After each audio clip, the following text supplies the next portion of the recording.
guys, welcome to ITS, Information Technology Skills. This is the part 4 of our C# full course tutorial for beginners. On this video, we're going to discuss typecasting. So basically, pag-usapan natin is implicit and explicit type conversion. Dito, mapapag-aralan natin kung paano natin i-convert yung string to integer, lalo na kapag nag-i-input tayo ng data gamit ang C#. So what is typecasting? Or kung minsan tinasabi natin, type conversion. Typecasting is when you assign a value of one data type to another data type. So basically, kapag gusto nating gumamit ng isang data type, pero galing yung value sa isang data type. So we have two types of typecasting. Meron tayong dalawang ginagamit. Meron tayong implicit casting or it is an automatic casting. Ibig sabihin, automatic, pwede nating i-convert siya agad-agad. It is used for converting smaller type to a larger type size. Example, kung gusto mong i-convert ng int to long or to float or to double. Another, we have the explicit casting. Ito naman yung manual natin, kino-convert. These conversions are done explicitly by user using a predefined function. Dito, ginagamitan na natin siya ng predefined function and this predefined function will be discussed mamaya. So, example nito, kapag gusto natin i-convert yung string into integer. So, ngayon guys, dito muna tayo sa may IDE po natin. So, first muna natin gawin is yung implicit type conversion. So, let's say meron kang integer and the variable name is num. Tapos yung value nito, alam naman na natin pag integer, maximum value niya is negative 2 billion to positive 2 billion. Okay? So, let's try. Okay, so dito makikita natin hindi pa siya nag-error. Pero kapag yan dinagdagan natin ng 500, meron na tayong error. Okay? Kikita natin, sabi niya, cannot explicitly convert you into integer. Ibig sabihin, mas malaki na yung nailagay natin na number compared dun sa maximum value na kaya niya lang i-hold. Okay? So, that's a time na kailangan natin siyang i-convert. Okay? So, balik na lang muna natin to sa 2 billion. Paano kapag nag-plus pa siya? So, let's say we have this.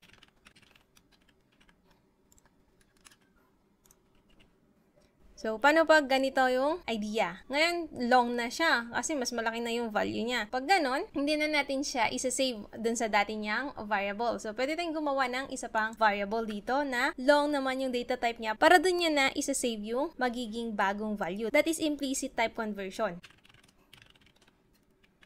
So, dito, ito na lang, kopyahin na lang natin to.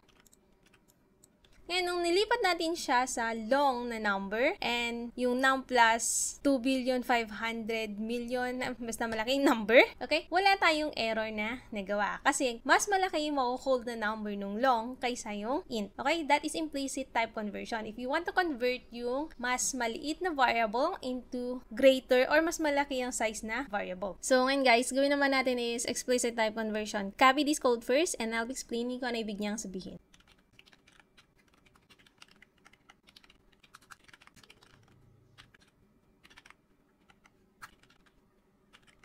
So, dito guys, meron tayong nilagay na code. So, itong code na to, kailangan nating makita kung ano yung letter na nandun sa ASCII number na 65. So, makikita natin itong variable natin na ASCII. Ang data type niya is int. Then, kapag print natin, of course, ang makikita natin dyan is 65. Tapos, what if gusto nating malaman kung ano yung letter na nandun sa 65 na number? Pwede natin yung i-convert into character. We have here card letter. Para po ma-convert natin siya using explicit conversion, gagamitan natin siya nitong method na to, which is the char and yung ASCII na number po natin. Then, i-print natin. Now, let's try to run. Ang makikita natin ngayon dito is 65 tapos letter A. Ibig sabihin, yung ASCII character ng 65 is capital letter A. So, paano kapag vice versa naman ang gusto nating gawin? Pwede lang din naman. So, let's say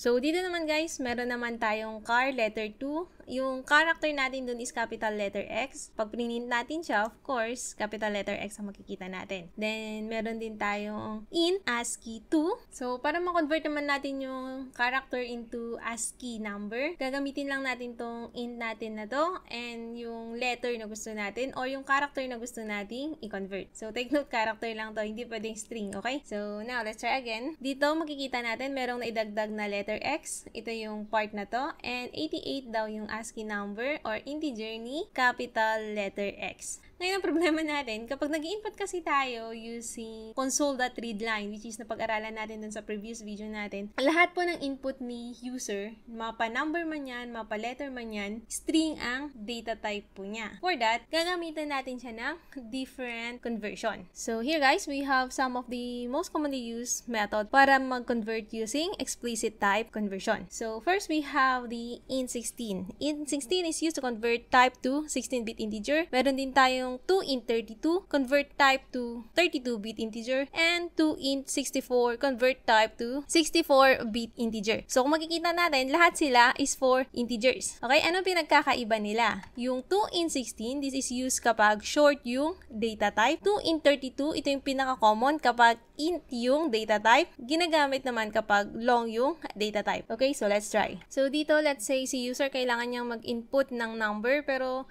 sabi nga kanina, lahat ng ini-input ni user is string yung data type niya. So, ilagay muna natin siya sa string data type. Yung long method muna ang gagawin natin. Mamaya na yung shorthand. Okay? Meron naman shorthand, pero baka malito tayo ng konti. So, copy this code first and I'll be explaining kung ano ibig niyang sabihin.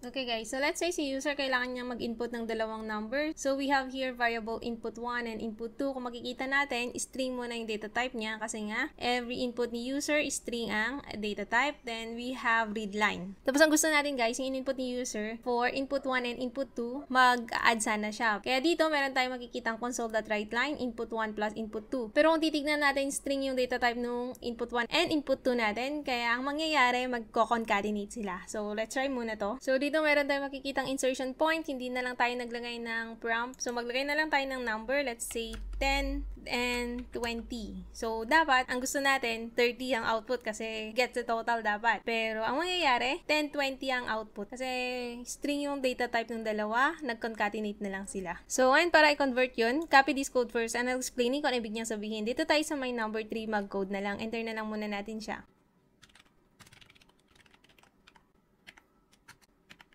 So, dito meron tayong num1 na ang data type is integer. Kaya po kung makikita natin, pag ginamit natin yung convert that to int32, okay? The reason is, yung 32-bit is for integer or int data type. Pero kapag short ang nilagay mo dito na data type, magkakaroon tayo ng error. So, sasabihin niya, hindi natin pwedeng gamitin yung 2int32 pang convert nung input 1 sa short. So, yun lang yung kailangan nating alalahanin. Yung conversion natin or conversion method natin, nakadepende siya kung ano yung data type na pagko-convertan natin. Papalitan lang natin to. Pag nag-dot naman kayo dun sa convert natin, magpapakita lahat nung mga pwede nating gamitin. So, makikita nyo, napakadami nating method. Kaya sabi ko nga kanina, some of the commonly used na method yung i-discuss lang natin ngayon. Okay? So, we have 2int16, mawawala po yung error po natin. Pero ang suggestion ko lang, kung kayo ay gagawa ng conversion, dapat yung magkapareho na lang sila ng data type. Just like this, we have short here, we have int here. Though implicit type conversion, pwede pa rin naman sila. Pero mas maganda kapag similar sila ng data type. Okay, so balik na lang natin siya sa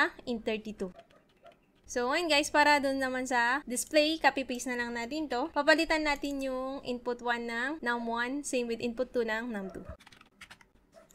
So, here, let's try to run. So, again, let's say si user nag-input ng 10 and 20. Yung una, makikita natin 10, 20 pa rin siya para dun sa input 1 and input 2. Pero dun sa second, dun sa num1 and num2 na na-convert na natin, 30 na po yung nakalagay. Okay? Naging number na po siya or integer. Yan naman guys, try naman nating mag-enter ng decimal number. So let's say, mag-input si user ng 3.14. Pag-enter natin, okay pa. Wala pa siyang error. Okay? Yung next na number, or yung input 2, 5 na lang muna yan, whole number. Ngayon, pag-enter natin yun, magkakaroon na tayo ng error. Dito siya magkakaroon ng error sa pagko-convert. Kasi yung una nating in-input, which is for input 1, na i-convert ni num1, 3.14. And kung makikita natin yung data type ni num1, int po siya. And 3.14 is for decimal number. Pwede natin gamitin dito na data type is float or double. Okay, so for that, pag si user mag-input siya ng decimal numbers, ito yung mga kailangan nating conversion. First, we have yung to double. Convert to double type. Ibig sabihin yan yung pang double natin na data type. Next, meron tayo ng to single. Convert convert type to small floating point number. Ibig sabihin, ito naman yung gagamitin natin na conversion kapag float naman yung data type ni variable. So dito guys, ang papalitan lang natin is yung int ng float. Okay?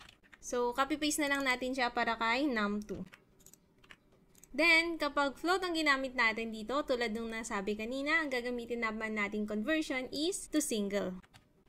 Okay, so same, copy-paste lang din natin siya.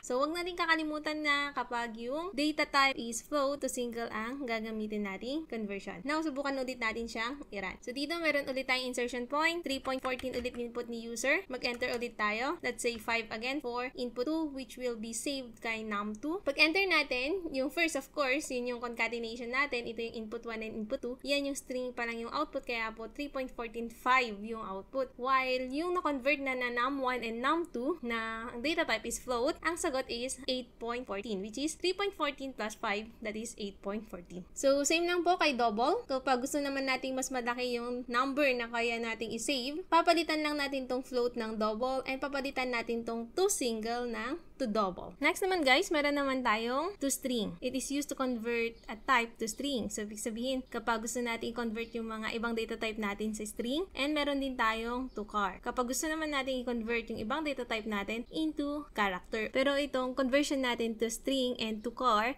mas maganda natin gamitin yan with arrays or pag nagmamanipulate na tayo ng characters using arrays and yung mga index po niya. So for that guys, don't forget to subscribe and hit that notification bell para ma-notify kayo pag meron na yung videos natin about arrays. So that's it guys, we're done with typecasting in C#. So kung nakatulong tong video na to, don't forget to like, and kung gusto mo pang matuto about computer programming and other computer stuff, don't forget to subscribe and hit the notification bell for more tutorial videos. Bye!